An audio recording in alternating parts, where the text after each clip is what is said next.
Hello everybody. In this video clip, I'm gonna talk about distance and displacement. Are they really different for you?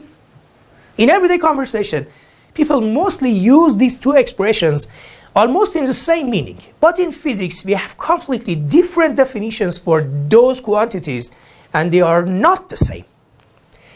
This is a map. Let's learn them. Suppose you are here and you start from your home, go through streets, and at last you get your school. The length of your footprint, this is your trajectory.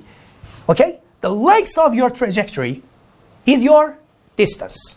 Suppose that in this case, your distance is 3.4 kilometers. We have measured it. This is completely real.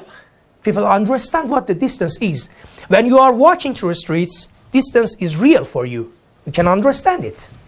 But displacement is a different definition. This is your departure point. This is your destination. Beginning point and end point.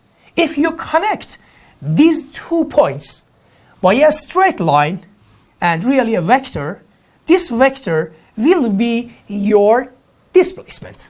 So displacement is a vector. It has magnitude and direction.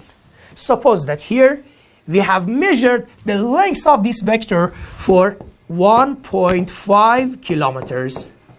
Why they are different from each other? Because this is not a straight line.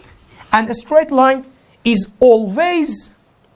has always the least length in comparison to every curve connecting these 2 points. Okay, so distance is the length of your trajectory. It's a scalar in physics. This is a vector, and its definition is completely different.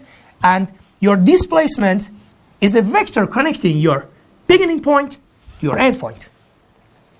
Okay, let's learn them in another view.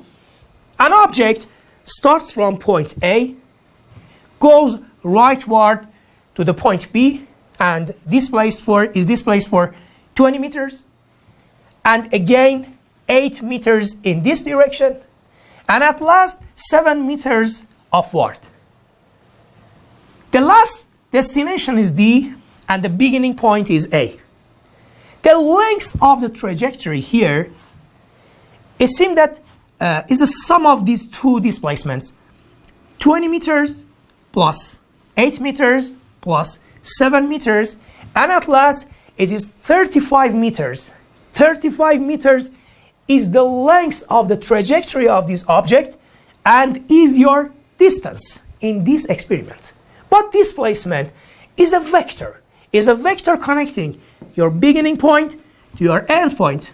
So if we have this vector, it must have less magnitude in comparison with your distance. Suppose that this is 18 meters. So displacement has the length and magnitude of 18 meters and this direction. If this is north and this is east, for example, the direction is to northeast. Something like this. Find the distance and the displacement of the car. Be concentrated on this car and see how it is displaced.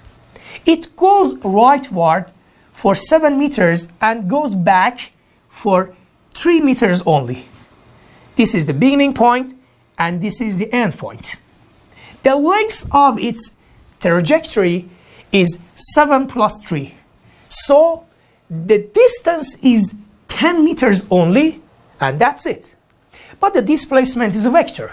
You should connect your beginning point to your end point with a vector which is 4 meters only.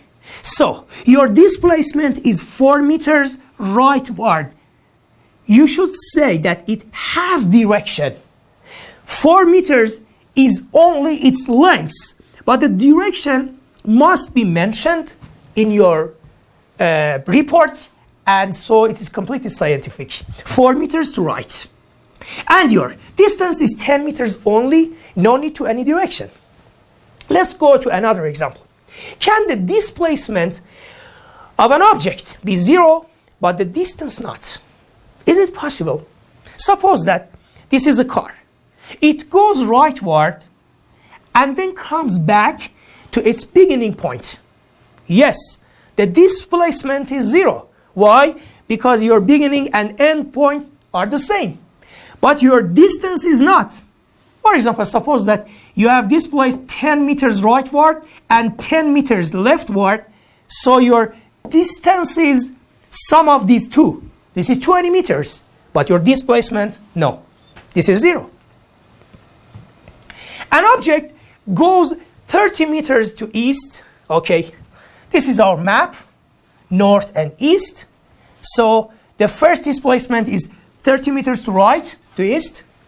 And then 40 meters to north. Okay, 40 meters upward to the north. Find the distance and the displacement. Okay, your displacement is this. The vector connecting your beginning point and your end point. But your distance is different. Distance is the sum of these two displacements. 30 meters plus 40 meters. This is 70 meters. That's it. So let's learn how to find the length of your displacement. This is a right triangle and this is its hypotenuse. Let's use Pythagoras theorem to find it. This is hypotenuse. So the length of the hypotenuse is square root of the sum of squares of these two sides. 30 squared and 40 squared. Okay, the square root of them is 50 meters. The length of your displacement, the magnitude of your displacement is 50 meters, but the direction is to northeast. Okay? As I mentioned, 70 meters is your distance. Under what conditions distance and displacement have the same magnitude? Are displacement and distance always different? No. In some special cases, they're the same. Of course, have the same magnitude. Why? How? In this case, I go rightward and then I will go back. In this trajectory, you see that the length of your displacement is less than your distance because you have a turning point here. No, in this case, they are not the same. In two-dimensional motion, when you go rightward and then you go upward, the length of the two sides of this triangle is completely different from the hypotenuse, which is your displacement. No. In this case, again, displacement and distance are completely different. But in this case, you can go rightward and again continue, keep going rightward again. And yes, you see here, this is your destination, this is your beginning point, and the length of your trajectory and the length of your displacement are the same. So, two conditions are needed that displacement and distance has the same magnitude. First, you should go through a straight line, and the second, you should go to one direction. Do not have any turning point. If you have a turning point, distance and displacements are completely different. Thank you for watching this video. See you next time.